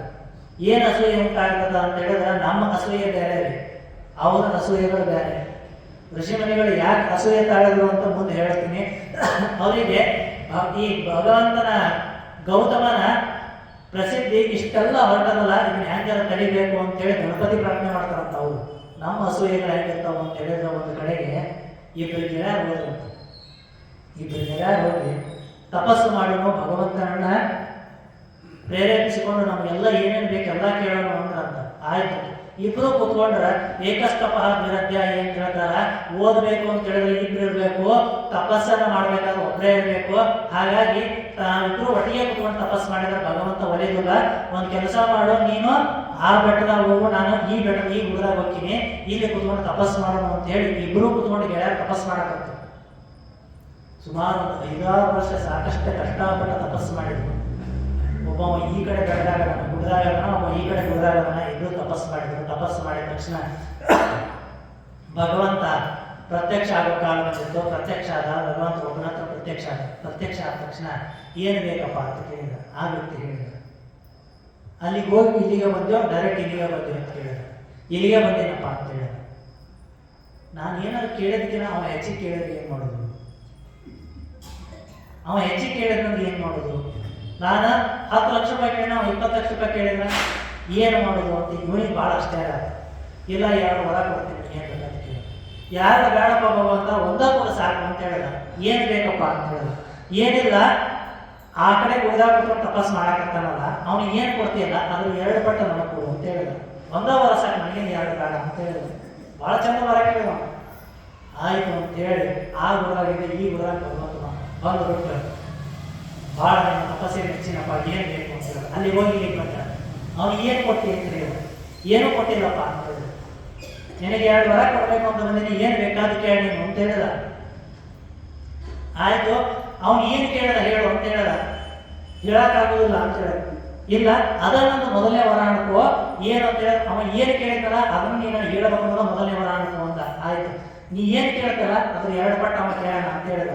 ನೀನು ಒಂದ ವರ ಬಾಕಿ ಉಳಿಯಿತು. ಅದಕ್ಕೆ ಈ ವ್ಯಕ್ತಿ ಯಾವ ಥರ ಕೇಳಿದ್ರು, ಇವ ಕೇಳಿದ್ರೆ 2 ಪಟ್ಟು ಕೇಳ್ಬೇಕು, 2 ಪಟ್ಟು ಅವನಿಗೆ ಸಿಗ್ತದ. ಅಕಸ್ಮಾತ್ ಇವ 1 ಕೋಟಿ ರೂಪಾಯಿ ಕೇಳಿದ್ರೆ ಅವ್ನಿಗೆ 2 ಕೋಟಿ ರೂಪಾಯಿ ಸಿಗ್ತದೆ. ಇವ 1 ರಾಜ್ಯ ಕೇಳಿದ್ರೆ ಅವ್ನಿಗೆ 2 ರಾಜ್ಯ ಸಿಗ್ತದೆ. ಇವ ವಿಚಾರ ಮಾಡಿ, ಭಾಳ ವಿಚಾರ ಮಾಡಿ, ಇವ ಯಾವ ರೀತಿ ತಪಸ್ಸು ಕೇಳಿದ ಅಂದ್ರೆ, ಭಗವಂತ ಯಪ್ಪ ನನ್ನ 1 ಕಾಲು 1 ಕಣ್ಣು ಹೋಗ್ಯಪ್ಪ ಅಂತ ಕೇಳಿದ. 1 ಕಾಲು ಅಂದ್ರೆ 5 ವರ್ಷ ತಪಸ್ಸು ಮಾಡಿ ಇವ 1 ಕಾಲು 1 ಕಣ್ಣು ಕಳ್ಕೊಂಡ. ಆ ಕಡೆ 2 ಕಾಲು 2 ಕಣ್ಣು ಹೋದು. ಅಂದ್ರೆ ಹಿಂಗೆ ತಪಸ್ಸು ಮಾಡೋ ಮಂದಿ ಭಾಳ. ನಮ್ಮ ತಪಸ್ಸು ಋಷಿಮುನಿಗಳ ಆಶ್ಚರ್ಯ ಮೂವರು ಯಾವ ರೀತಿ ಇರ್ತಾವ ಅಂತ ಹೇಳಿದ್ರೆ, ಈ ಗೌತಮ ಮಹರ್ಷಿ ಬರೀ ಜನಗಳಿಗೆ ಒಳ್ಳೆಯದನ್ನ ಮಾಡಿಕೊಂಡು ತನ್ನ ತಪಶಕ್ತಿಯನ್ನೆಲ್ಲ ನಾಶ ಮಾಡ್ತಾ ಇದ್ದಾನ. ಸಕಲ ಜನಗಳಿಗೆ ಒಳ್ಳೆಯದನ್ನ ಮಾಡ್ತಾ ಇದ್ದಾನ. ಆದ್ರೆ ಅದು ಒಳ್ಳೆಯದು, ಆದ್ರೆ ತನ್ನ ತಪಸ್ಸಿನ ಗುರಿಯನ್ನ ಮೋಕ್ಷದ ಹಾದಿಗೆ ಹೋಗ್ತಾ ಇಲ್ಲ. ಅವನು ಮೋಕ್ಷದ ಹಾದಿಗೆ ಹೋಗ್ಬೇಕು ಅಂತ ಇವರು ತಪಸ್ಸನ್ನ ಮಾಡಿದ್ರು.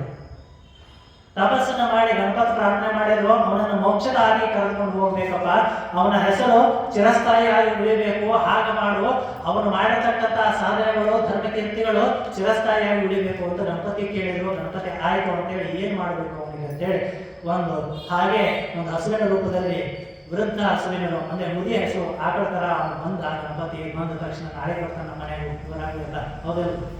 ಗಣಪತಿ ಬರ್ತಾನೆ, ನಾವೇ ತಗೊಂಡು 2 ದಿವಸ 4 ದಿವಸ ಚಂದ ಪೂಜೆ ಮಾಡಿ, ನಾಳೆಗೆ ಯಾಕೆ ಪೂಜೆ ಮಾಡಬೇಕು ಅಂತ ನಾಳೆಗೆ ಹೇಳ್ತೀನಿ. ಚಂದ ಪೂಜೆ ಮಾಡಿ 5ನೇ ದಿನ ಹಾಕ್ತಾರೆ, 11ನೇ ದಿನಕ್ಕೆ ಹಾಕ್ತಾನೆ. 5 ದಿವಸಕ್ಕೆ ಹಾಕ್ತಿರಲ್ಲ, ಮತ್ತೆ ಹೋಗಿ ಎಲ್ಲಿಂದ ಮಾಡಿ ಪಾತ್ರೆ ಎಲ್ಲ ತಿನ್ನಿಸಿ ಹೋಗಿ ಬಾವಿ ಹೋಗಿ ಬರ್ತೀವಿ. ಈಗ ಈ ರೀತಿಯಾಗಿ ಆ ಗಣಪತಿ ಅಲ್ಲಿಗೆ ಬಂದು ಅವನನ್ನು ಹಾಗೆ ವಿಲಾಸ ರೂಪದಲ್ಲಿ ಕರ್ಕೊಂಡು ಅವನು ಕೇಳ್ದ. ಭಗವಂತ ಅವನಿಗೆ ಕೇಳ್ತಾನ, ಇಲ್ಲ ನಾನು ಭಾಳ ತೊಂದರೆಯಲ್ಲಿದ್ದೀನಪ್ಪ, ನನ್ನನ್ನು ಸ್ವಲ್ಪ ನೋಡ್ಕೊ ಅಂತ ಹೇಳಿದ. ನೋಡ್ಕೊಂಡ ತಕ್ಷಣ ಭಾಳ ನೋಡ್ಕೊಳಕತ್ತ, ಅದನ್ನು ಜೋಪಾನ ಮಾಡಕತ್ತ ಇಟ್ಕೊಂಡು ಗೌತಮ ಮಹರ್ಷಿ ಬಹಳ ವರ್ಷ ಜೋಪಾನ ಮಾಡಿದ್ರು ಸಹಿತ ಅದು ಉಳಿಲಿಲ್ಲ. ಮೊದಲ ಬುದಿ ಹಸುವಾಗಿತ್ತು, ಅದು ಕೊನೆಯ ಸಮಯಕ್ಕೆ ಬಂತು. ಕೊನೆಯ ಸಮಯಕ್ಕೆ ಬಂದ ತಕ್ಷಣ ಅದು ಹಾಗೆ ಮರಣವನ್ನು ಹೊಂದಿತು. ಮರಣವನ್ನು ಹೊಂದಿದ ತಕ್ಷಣ ಉಳಿದೆಲ್ಲ ಋಷಿಗಳು ಶುರು ಮಾಡಿದರು, ಏನಂತ, ಗೋ ಹತ್ಯೆ ಮಾಡ್ಯಾನ ಮಹಾಪಾಪಿ ಅದನ ಅಂತೇಳಿ. ಗೋ ಹತ್ಯೆ ಮಾಡ್ಯಾನ ಮಹಾಪಾಪಿ ಅದನ ಅಂತೇಳಿ ಯಾವಾಗ ಎಲ್ಲರೂ ಪ್ರಚಾರ ಮಾಡಕ್ಕೆ ಶುರು ಮಾಡಿದ್ರು. ನನ್ನ ಗೋ ಹತ್ಯಾ ದೋಷವನ್ನು ಕಳೆದುಕೊಳ್ಬೇಕು ಅಂತ ಬ್ರಹ್ಮಗಿರಿ ಕ್ಷೇತ್ರಕ್ಕೆ ಬಂದು ತಪಸ್ಸನ್ನು ಮಾಡಕ್ಕೆ ಶುರು ಮಾಡ್ದ. ಈ ತ್ರಂಬಕದ ಕ್ಷೇತ್ರಕ್ಕೆ ಬಂದು ತಪಸ್ಸನ್ನ ಮಾಡ್ದ. ತಪಸ್ಸನ್ನ ಮಾಡಿ ಆ ಒಂದು ಪಾಪವನ್ನು ಕಳೆದುಕೊಳ್ಬೇಕಾದ್ರೆ ನೀವು ಈ ಋಷಿಕುಲಕ್ಕ, ಈ ನಾಸಿಕನಿಗೆ ಬರಬೇಕು ಅಂತ ಹೇಳಿದ್ರೆ ಏನು ಮಾಡಬೇಕು ಅಂತ ಹೇಳಿದ್ರೆ ಗಂಗೆಯನ್ನ ಈ ಭೂಮಿಗೆ ಕರೆತರಬೇಕು ಅಂತ ಹೇಳಿ ಅವನಿಗೆ ಆಜ್ಞೆಯನ್ನು ಇತ್ತು. ಹಾಗಾಗಿ ಎಲ್ಲಾ ಋಷಿಗಳ ಮಾತನ್ನು ಕೇಳಿಕೊಂಡು ಆ ಬ್ರಹ್ಮಗಿರಿಯಲ್ಲಿ ಕುಳಿತುಕೊಂಡು ತಪಸ್ಸನ್ನ ಮಾಡ್ತಾನ. ಆ ಪದ್ಮನಗರದಲ್ಲಿ ತಪಸ್ಸನ್ನ ಮಾಡಿದ ಮೇಲೆ ಭಗವಂತ ಪ್ರತ್ಯಕ್ಷ ಆಗಿ ಗಂಗೆಯನ್ನು ಇಲ್ಲಿಗೆ ಸುರಿಸಬೇಕು ಅಂತ ಹೇಳಿದಾಗ, ಗಂಗೆ ನಾನು ಬರೋದಿಲ್ಲ, ಶಿವ ನೆಲೆಸಿದಾಗ ಶಿವನ ಸ್ಪರ್ಶವನ್ನ ಮಾಡಿ ನಾ ಈ ಭೂಮಿಗೆ ನೆರೆ ಇಳ್ತೀನಿ ಅಂತ ಹೇಳಿದಾಗ ಭಗವಂತನು ಸಹಿತ ಅಲ್ಲಿ ನೆಲೆಸ್ತಾನ. ಈ ಒಂದು ಜ್ಯೋತಿರ್ಲಿಂಗ ಸಾಕಷ್ಟು ವಿಶೇಷತೆಯನ್ನು ಹೊಂದಿರತಕ್ಕಂಥದ್ದು. ಎಲ್ಲಾ ಜ್ಯೋತಿರ್ಲಿಂಗ ನೋಡಿದ್ವಿ ಅಂತ ಹೇಳಿದ್ರೆ ಕೆಳಗೊಂದು ಪಾಣಿಪೀಠ ಇರ್ತದೆ, ಮ್ಯಾಲೊಂದು ಶಿವಲಿಂಗ ಇರ್ತದ, ಅದರ ಮೇಲೆ ಒಂದು ದಾರಪಾತ್ರೆ ಇರ್ತದ. ಅದಕ್ಕೆ ದಾರಪಾತ್ರೆ ಹಾಕಿ ನಿತ್ಯ ಜಲಾಭಿಷೇಕವನ್ನ, ಕ್ಷೀರಾಭಿಷೇಕವನ್ನ ಮತ್ತು ಭಸ್ಮಾರತಿಯನ್ನ, ಸಾಕಷ್ಟು ಆರತಿಗಳನ್ನ, ಸಾಕಷ್ಟು ವಿವಿಧವಾಗಿರ್ತಕ್ಕಂಥ ಅಲಂಕಾರಗಳಲ್ಲಿ ಒಳಗೊಂಡಿರ್ತಕ್ಕಂಥ ಎಲ್ಲ ಜ್ಯೋತಿರ್ಲಿಂಗಗಳು ಒಂದು ಕಡೆಗಾದ್ರೆ ಈ ತ್ರಂಬಕೇಶ್ವರ ಜ್ಯೋತಿರ್ಲಿಂಗ ಬಹಳ ವಿಶೇಷವಾಗಿರ್ತಕ್ಕಂಥದ್ದು. ಈ ತ್ರಂಬಕೇಶ್ವರ ಜ್ಯೋತಿರ್ಲಿಂಗ ಯಾವ ತರವಾಗೈತಿ ಅಂತ ಹೇಳಿದ್ರೆ ಒಂದೇ ಲಿಂಗ ಇದ್ರೆ ಅದು ಗೋಲಾಕಾರದಲ್ಲಿ ಪೀಠದ ಒಳಗಡೆ ಬೆಳೆದವ. ಆ ಪೀಠದ ಒಳಗಡೆ ಇರ್ತಕ್ಕಂಥ ಲಿಂಗವನ್ನ ದೇವಸ್ಥಾನದಲ್ಲಿ ನಾವು ನೋಡಬೇಕು ಅಂತ ಹೇಳಿದ್ರೆ ಒಂದು ಕನ್ನಡಿ ಹಾಕ್ಯಾರ. ಆ ಕನ್ನಡಿ ಒಳಗೆ ನೋಡಿದ್ರೆ ಅಲ್ಲಿ 3 ಲಿಂಗಗಳ ಕಾಣ್ತವೆ. 3 ದಿಕ್ಕಿನಲ್ಲಿ 3 ಲಿಂಗಗಳ ಕಾಣ್ತಾವ. ಆ ಮಧ್ಯದಲ್ಲಿ ಗೋದಾವರಿ ಉಗಮವಾಗಿ ಬರ್ತಾವೆ. ಆ ಗೋದಾವರಿ ನದಿ ಹುಟ್ಟಿ ಬಂದಿರೋದು ಹಾಗೆ ಆ ಕುಂಡದಿಂದ ಹಾಗೆ ಮುಂದೆ ಬೃಹದಾಕಾರದಲ್ಲಿ ನದಿ ಹರಿತದ. ಈ ರೀತಿಯಾಗಿ ಆ 3 ಲಿಂಗಗಳದವಲ್ಲ, ಇಲ್ಲಿ ವಿಶೇಷ ಅಂತ ಹೇಳಿದ್ರೆ, ಬಹಳ ವಿಶೇಷ ಅಂತ ಹೇಳಿದ್ರೆ ಶಿವ ಎಲ್ಲಿ ಇರ್ತಾನಲ್ಲ ಅಲ್ಲಿ ನಂದಿ ಅಂತಕ್ಕಂಥವ್ನು ಇರಲೇಬೇಕು. ಹಾಗೆ ಈ ತ್ರಂಬಕೇಶ್ವರ ಜ್ಯೋತಿರ್ಲಿಂಗದಲ್ಲಿ ನಂದಿಯ ವಿಗ್ರಹ ಎಲ್ಲಿಯೂ ಇಲ್ಲ, ನಂದಿನೇ ಇಲ್ಲ ಅಲ್ಲಿ. ಆ 3 ಲಿಂಗಗಳ ಕುರುಹು ಏನು ಅಂತ ಹೇಳಿದ್ರೆ ಬ್ರಹ್ಮ ವಿಷ್ಣು ಮಹೇಶ್ವರ ಸ್ವರೂಪವಾಗಿದೆ. ಸೃಷ್ಟಿ ಸ್ಥಿತಿ ಲಯಗಳಿಗೆ ಕಾರಣವಾಗಿರ್ತಕ್ಕಂಥದ್ದು ಆ ಅದ್ಭುತವಾಗಿರ್ತಕ್ಕಂಥ ಲಿಂಗ ರೂಪದಲ್ಲಿ ಗೋದಾವರಿ ಹುಟ್ಟಿ ಬಂದು ಆ ಋಷಿಗಳಿಗೆ ಆ ಗೌತಮನ ಶಾಪವನ್ನ ದೂರ ಮಾಡ್ತಾಳೆ.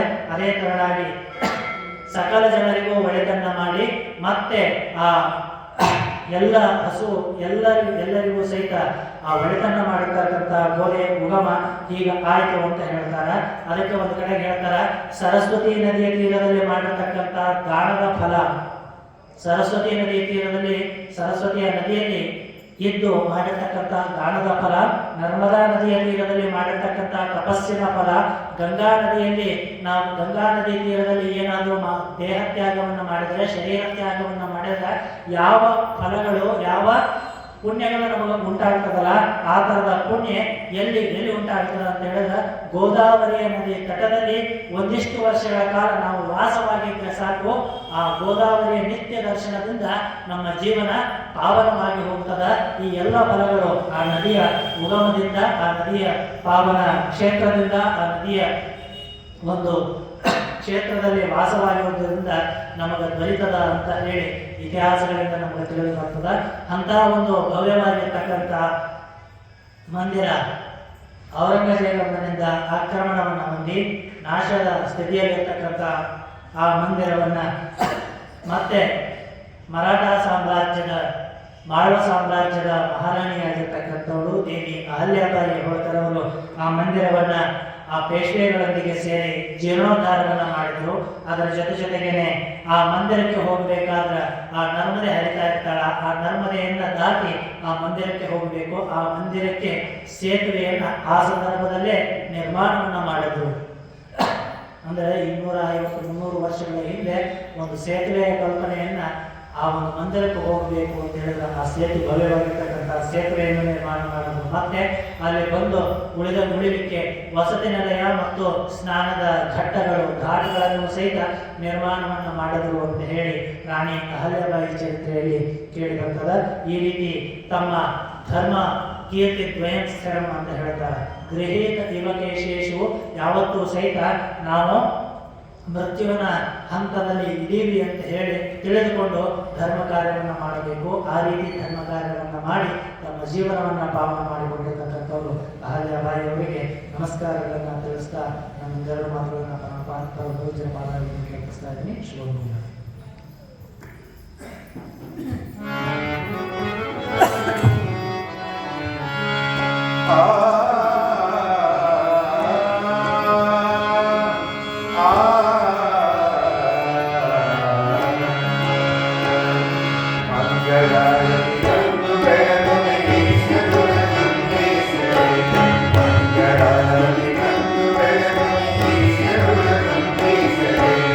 Isa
तयो संस्मरणार्थं सं सर्वतो जय मंगलम जय नमः पार्वती पति शिव हर हर महादेव।